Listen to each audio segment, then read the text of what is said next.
तुम्हाला माहिती आहे का, बऱ्याच लोकांची स्वप्न फेल्युअरमुळे नाही तर ॲप्रुव्हलच्या सवयीमुळे मरतात. मित्रांनो, लहानपणापासून आपल्याला शिकवलं जातं लोक काय म्हणतील, सगळ्यांना विचारून निर्णय घे, जास्त वेळ वागू नकोस, आणि हळूहळू आपण स्वतःचं आयुष्य जगणं विसरून जातो. कपडे चूज करायचे असतील तर ॲप्रुव्हल, करिअर निवडायचं असेल ॲप्रुव्हल, बिझनेस सुरू करायचा असेल तरी ॲप्रुव्हल, स्वतःचं मत मांडायचं असेल तरी ॲप्रुव्हल.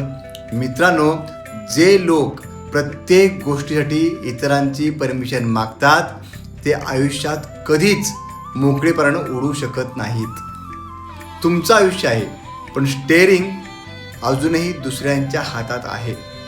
तुम्ही नोटीस केलंय का, काही लोक खूप हुशार असतात, त्यांच्याकडे भरपूर आयडिया असतात, स्वप्न मोठी असतात, पण ते सुरुवातच करत नाहीत.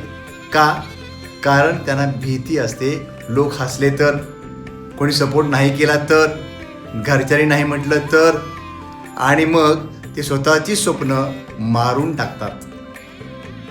लक्षात ठेवा, जे लोक आज तुमच्यावर हसत आहेत ते उद्या तुमच्या सक्सेसवर टाळ्या पण वाजवायला तयार आहेत. पण त्यासाठी पहिल्यांदा तुम्हालाच स्वतःवर विश्वास ठेवावा लागेल. कारण जर तुम्ही स्वतःच्या आयुष्याचा निर्णय स्वतः घेतला नाही तर दुसरं कोणी ते घेईल. मग काय करायचं? छोटे छोटे डिसिजन स्वतः घ्यायला सुरुवात करा. स्वतःचं मत मांडायला शिका.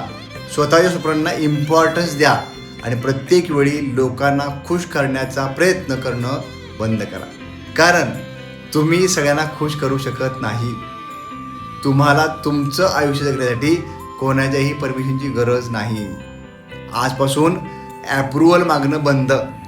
जर तुम्ही आजपासून स्वतःसाठी जगायला सुरुवात करणार असाल तर कमेंट करा, आय चूज माय सेल्फ. या व्हिडिओ लाईक करा, शेअर करा आणि आमच्या चॅनेलला फॉलो करा. भेटूया नवीन व्हिडिओमध्ये अजून एका जबरदस्त टॉपिकसह. धन्यवाद.